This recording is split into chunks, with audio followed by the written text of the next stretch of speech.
ଶାନ୍ତି परम प्रिय परमात्मा शिव भगवान को कोटि कोटि नमन। आज 12/8/2025 मसीहा प्रातः मुरली। आसंतु आमे समस्ते मिठा बापदादांकर मधुर महावाक्य एकाग्र चित्तरे शुणिबा। बाबा कहले, मिठे बच्चे, तुम मानकर सेवा करिबार बहुत उमंग उत्साह रहिबा दरकार। जदि ज्ञान एवं जोग जଣା अछि तेबे अन्य मानंकु मध्य शिखाओ, सेवार वृद्धि कर। प्रश्न रे बाबा कहिले, सेवा करिबार उमंग उत्साह न रहिबार कारण कौन? केउं विघ्न कारणरू उत्साह रहु नाही? उत्तर रे बाबा कहिले, सबुठारु बड़ विघ्न हेउछि क्रिमिनाल आय अर्थात विकारी दृष्टि।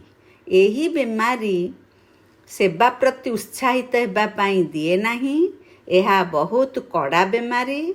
जदि क्रिमिनाल दृष्टि थंडा होई नथिब, गृहस्थ व्यवहार रे दुईटी जाक चक ठीक भाबरे चालू नथिब, तेबे गृहस्थी एक बोझ भली अनुभव हेब, जहा द्वारा हालुका होई सेबारे उमंग उत्साह रखि पारिब नाही।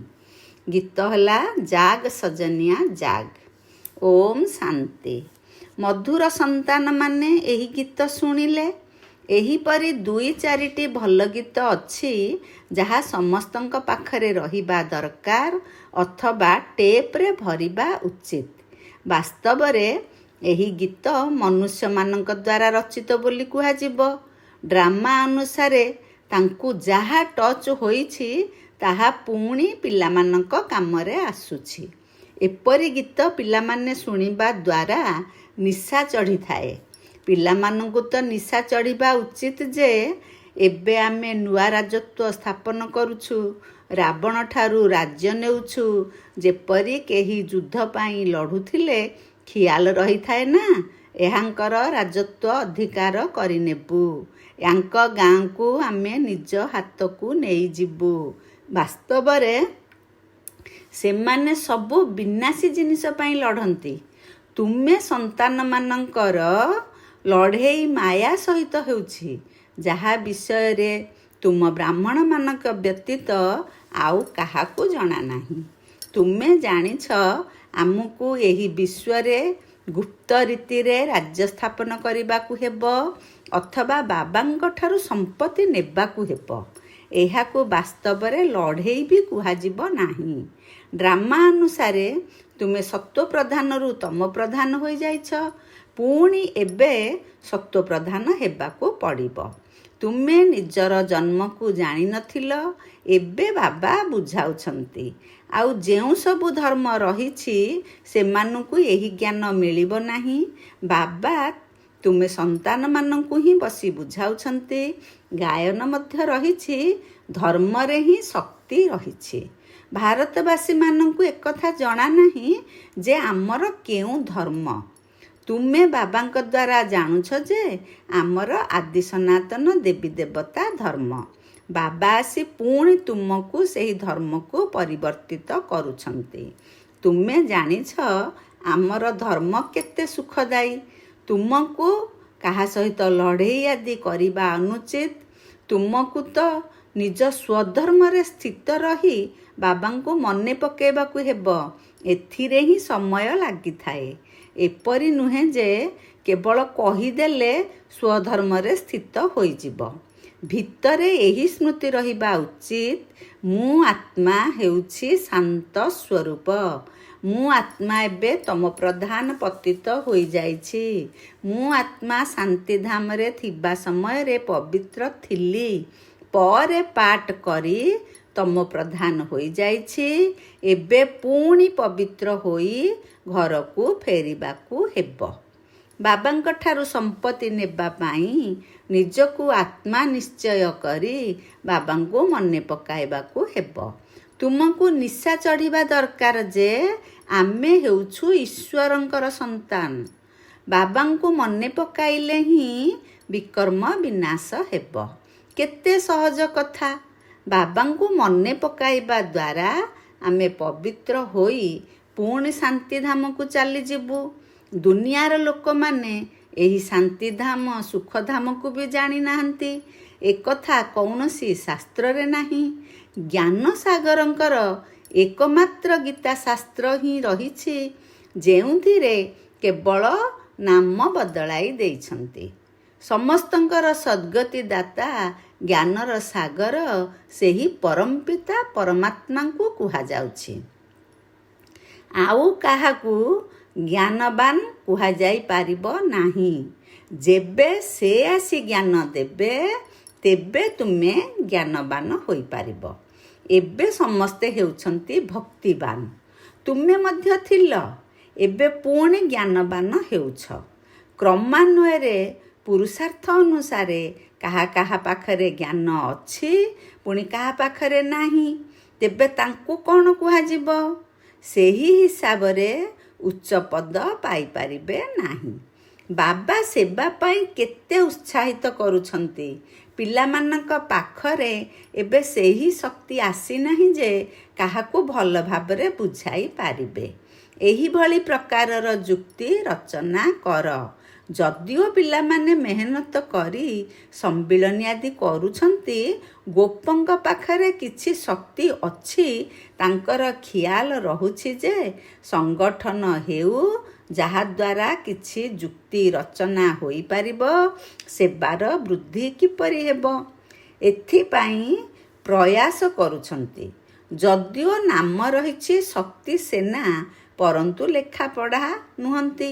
କେହି ପୁଣି ଅପାଠୁଆ ମଧ୍ୟ ଦୁନିଆର ପାଠୁଆଙ୍କୁ ଭଲ ପଢ଼ାଉଛନ୍ତି। ବାବା ବୁଝାଉଛନ୍ତି, ବିକାରୀ ଦୃଷ୍ଟି ବହୁତ କ୍ଷତି କରିଥାଏ। ଏହି ବେମାରୀ ବହୁତ କଡ଼ା, ସେଥିପାଇଁ ଆଗ୍ରହ ହେଉନାହାନ୍ତି।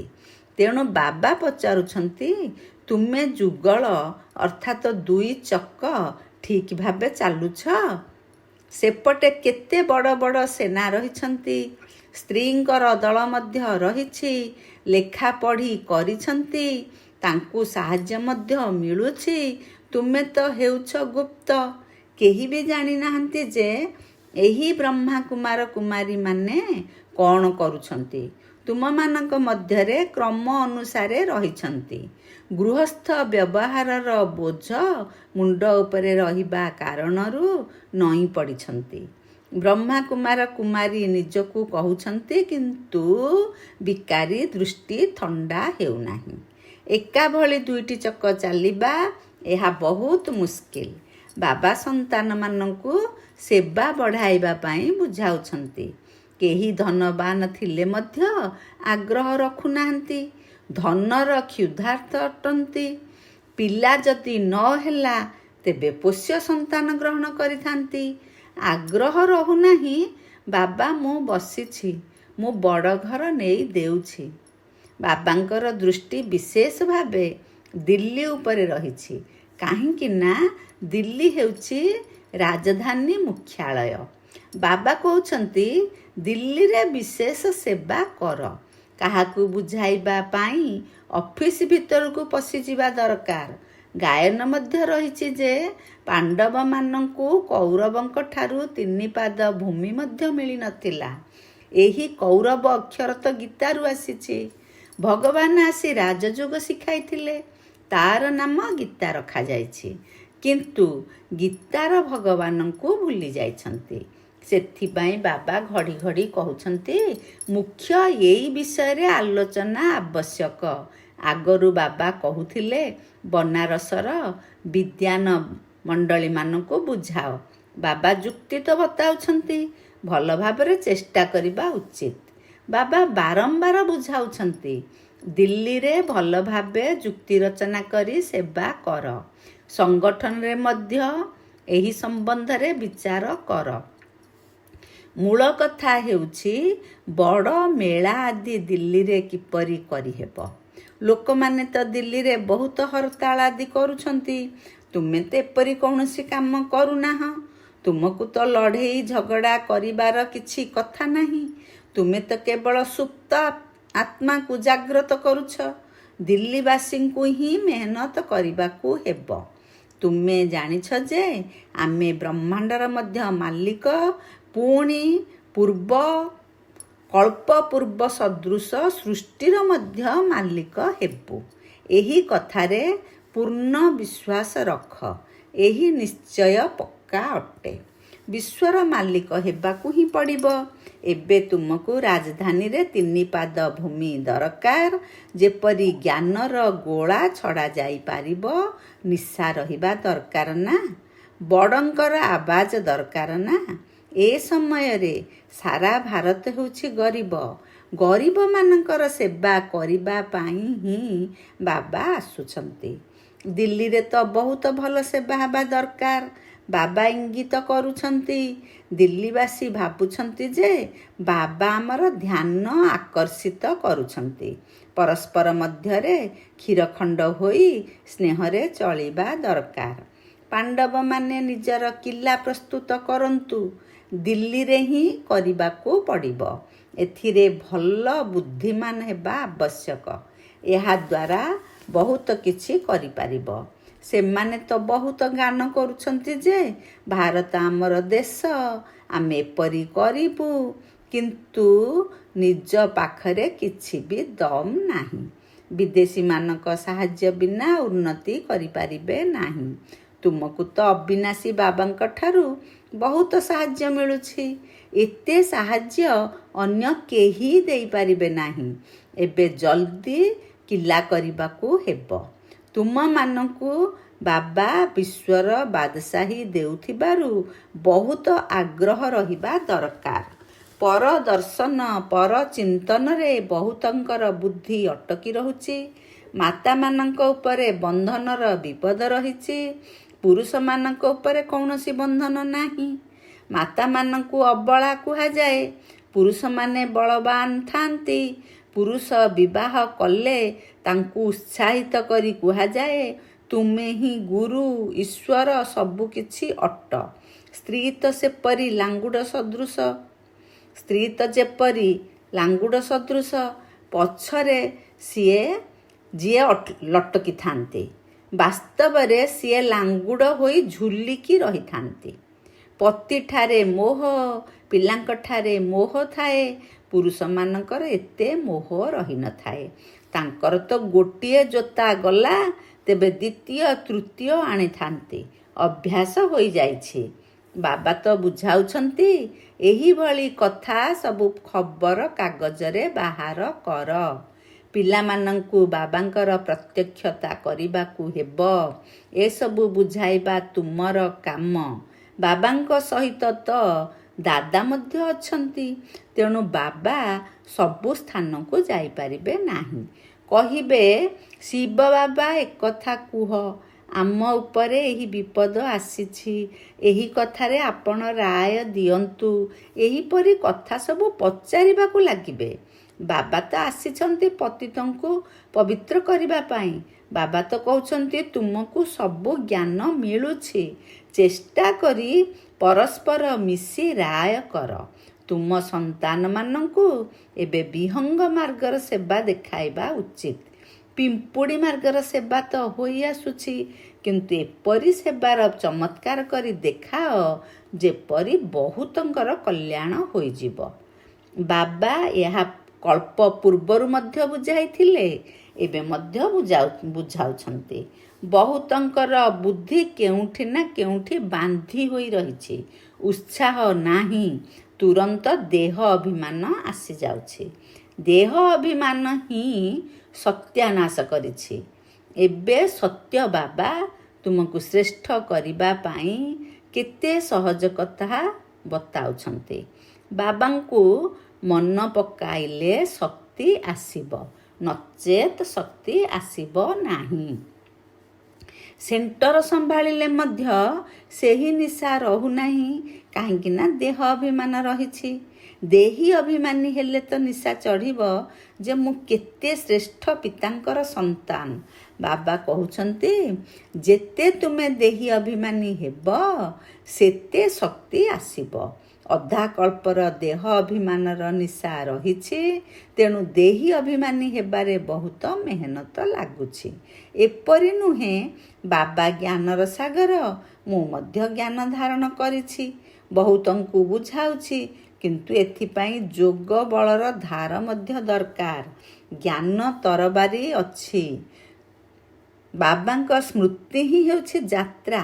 ଉଭୟ ଅଲଗା ଅଲଗା ଜିନିଷ। ଜ୍ଞାନ ତରବାରୀରେ ଯୋଗ ବଳ ରୂପୀ ଯାତ୍ରାର ଧାର ଦରକାର। ତାହା ନଥିଲେ କାଠର ତରବାରୀ ହୋଇଯିବ। ଶିଖମାନେ ତରବାରୀର କେତେ ସମ୍ମାନ ରଖିଥାନ୍ତି। ସେମାନେ ତ ହିଂସ୍ରକ ଥିଲେ, ଯେଉଁଥିରେ ଲଢ଼େଇ କରୁଥିଲେ। ବାସ୍ତବରେ ଗୁରୁମାନେ କ'ଣ ଲଢ଼େଇ କରିପାରିବେ କି? ଗୁରୁ ତ ଅହିଂସକ ହେବା ଦରକାର ନା। ଲଢ଼େଇ ଦ୍ୱାରା କ'ଣ ସଦ୍ଗତି ହେବ କି? ତୁମର ତ ହେଉଛି ଯୋଗର ବିଷୟ। ଯୋଗ ବଳ ବିନା ଜ୍ଞାନ ତରବାରୀ କାମ କରିବ ନାହିଁ। ବିକାରୀ ଦୃଷ୍ଟି ବହୁତ କ୍ଷତି କରିଥାଏ। ଆତ୍ମା କାନ ଦ୍ୱାରା ଶୁଣେ। ବାବା କହୁଛନ୍ତି ତୁମେ ମୋରି ସ୍ମୃତିରେ ମଗନ ରହିଲେ ସେବା ବହୁତ ବଢ଼ିଯିବ। କେବେ କେବେ କହୁଛନ୍ତି ବାବା ସମ୍ବନ୍ଧୀମାନେ ଶୁଣୁନାହାନ୍ତି। ବାବା କହୁଛନ୍ତି ବାବାଙ୍କ ସ୍ମୃତିରେ ଦୁର୍ବଳ ଅଛ, ସେଥିପାଇଁ ଜ୍ଞାନର ତରବାରୀ କାମ କରୁନାହିଁ। ବାବାଙ୍କୁ ମନେ ପକାଇବାର ମେହନତ କର। ଏହା ହେଉଛି ଗୁପ୍ତ ମେହନତ। ମୁରଲି ଶୁଣାଇବା ହେଉଛି ପ୍ରତ୍ୟକ୍ଷ। ବାବାଙ୍କ ସ୍ମୃତି ହେଉଛି ଗୁପ୍ତ ମେହନତ, ଯାହାଦ୍ୱାରା ଶକ୍ତି ମିଳିଥାଏ। ଜ୍ଞାନ ଦ୍ୱାରା ଶକ୍ତି ମିଳେ ନାହିଁ।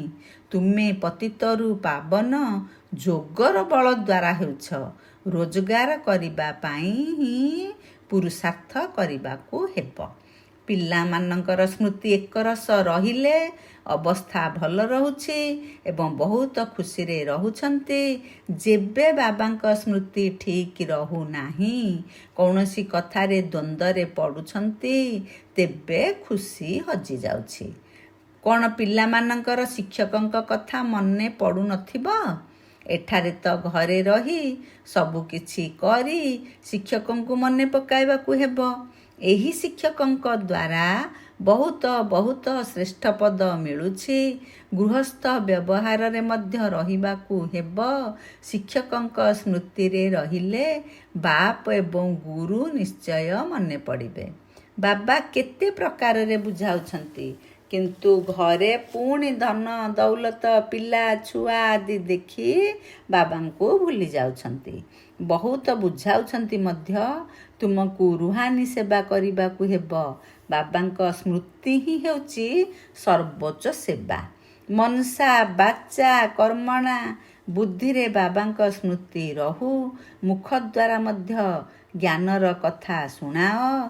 କାହାକୁ ଦୁଃଖ ଦିଅ ନାହିଁ, କୌଣସି ଅକର୍ତ୍ତବ୍ୟ କର ନାହିଁ। ପ୍ରଥମ କଥା ହେଲା ବାବାଙ୍କୁ ନ ବୁଝିଲେ ଆଉ କିଛି ହେଲେ ବି ବୁଝିବେ ନାହିଁ। ପ୍ରଥମେ ବାବାଙ୍କ ପ୍ରତି ନିଶ୍ଚୟ ବୁଦ୍ଧି କରାଅ, ନଚେତ୍ ଆଗକୁ ବଢ଼ିବା ଅନୁଚିତ। ଶିବ ବାବା ରାଜଯୋଗ ଶିଖାଇ ବିଶ୍ୱର ମାଲିକ କରୁଛନ୍ତି।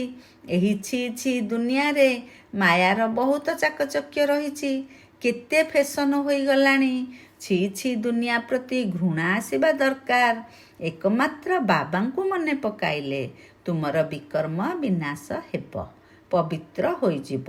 ସମୟ ନଷ୍ଟ କର ନାହିଁ, ଭଲ ଭାବରେ ଧାରଣ କର। ମାୟା ଶତ୍ରୁ ବହୁତଙ୍କର ବୁଦ୍ଧି ଖାଲି କରିଦେଉଛି। ସେନାରେ କମାଣ୍ଡର ଭୁଲ କଲେ ତାଙ୍କୁ ବହିଷ୍କାର କରିଦେଇଥାନ୍ତି। ସ୍ୱୟଂ କମାଣ୍ଡରଙ୍କୁ ମଧ୍ୟ ଲାଜ ଲାଗିଥାଏ, ପୁଣି ଇସ୍ତଫା ପତ୍ର ଦେଇଦିଅନ୍ତି। ଏଠାରେ ମଧ୍ୟ ସେହିପରି ହେଉଛି। ଭଲ ଭଲ କମାଣ୍ଡର୍ସ କେବେ କେବେ ଫେଲ୍ ହୋଇଯାଇଥାନ୍ତି। ଆଚ୍ଛା, ମିଠା ମିଠା ଶିକିଲଧେ ସନ୍ତାନମାନଙ୍କ ପ୍ରତି ମାତା ପିତା ବାପଦାଦାଙ୍କର ମଧୁର ସ୍ନେହ ସମ୍ପନ୍ନ ଶୁଭେଚ୍ଛା ଏବଂ ସୁପ୍ରଭାତ। ଆତ୍ମିକ ପିତାଙ୍କର ଆତ୍ମିକ ସନ୍ତାନମାନଙ୍କୁ ନମସ୍ତେ। आमे सबु आत्मिक संतान माने आत्मिक पितांकु आमर माता पिता बाप दादांकु नमस्ते नमस्ते नमस्ते। ओम शांति ओम शांति। बाबा आज धारणा पाई मुख्य सार प्रथम पॉइंट रे कहले जोगर गुप्त मेहनत करबाकू हेबो। जोगर मस्ती रे रहिबा द्वारा सेवा स्वतः बढ़ी चलिबो। मन वचन कर्म रे जोगयुक्त रहिबार पुरुषार्थ करबाकू हेबो। 2 रे कहले मुख द्वारा ज्ञान कथा ही सुनाइबाकू हेबो। काहाकू दुख देबार नाही। कौनसी भी अकर्तव्य कार्य करिबार नाही। देही अभिमानी हेबार मेहनत करबाकू हेबो। वरदान रे बाबा कहले लुहा भली आत्मा को पारसमणि सदृश करुथिबा मास्टर पारसनाथ हुआ। तुमे हेउच समस्ते पारसनाथ पितांकर संतान मास्टर पारसनाथ। तुमे हेउच समस्ते पारसनाथ पितांकर संतान मास्टर पारसनाथ। तेणु किपरि भी लुहा भली आत्मा होइथिले मध्य तुम मानक संग द्वारा लुहा मध्य पारसमणि होई जाऊ। ये तो लुहा एभली केबे भी भाबिब नाही। काहेकि ना पारसमणिर काम हैला लुहा को पारस करदेबा। जदि एही लक्ष्य एवं लक्षण को स्मृति रे रखी प्रत्येक संकल्प एवं प्रत्येक कर्म करिब तेबे अनुभव हेब जे मु आत्मार लाइट र किरण अनेक आत्मा को सुना भली करिबार शक्ति प्रदान करुछि। स्लोगान रे बाबा कहले प्रत्येक कार्य को जदि साहसर सहित करिब तेबे समस्तंक ठारू सम्मान मिलिब। ओम शांति ओम शांति ओम शांति। अव्यक्त इशारा जदि सहजयोगी हेबाकू चाहुछ तेबे परमात्मा स्नेहर अनुभवी हुआ। परमात्मा ही एही श्रेष्ठ ब्राह्मण जन्मर आधार। कथारे अछि जदि स्नेह अछि तेबे दुनिया मध्य अछि एवं जीवन मध्य अछि। जदि स्नेह नाही तेबे दुनिया नाही कि जीवन नाही। तेणु स्नेह मिलिबा अर्थ दुनिया मिलिगला। दुनिया तो प्रभु स्नेहर गोटिए बुंदा पाइबा पाई तृषार्थ अछंती किंतु एही प्रभु स्नेह हेउछि तुम मानकर संपत्ति। एही प्रभु स्नेह रे पालित हेबा अर्थ ब्राह्मण जीवन रे आगकू बढ़िबा। तेणु सदा सर्वदा स्नेहर सागर रे लवलीन होई रुह। ओम शांति ओम शांति ओम शांति।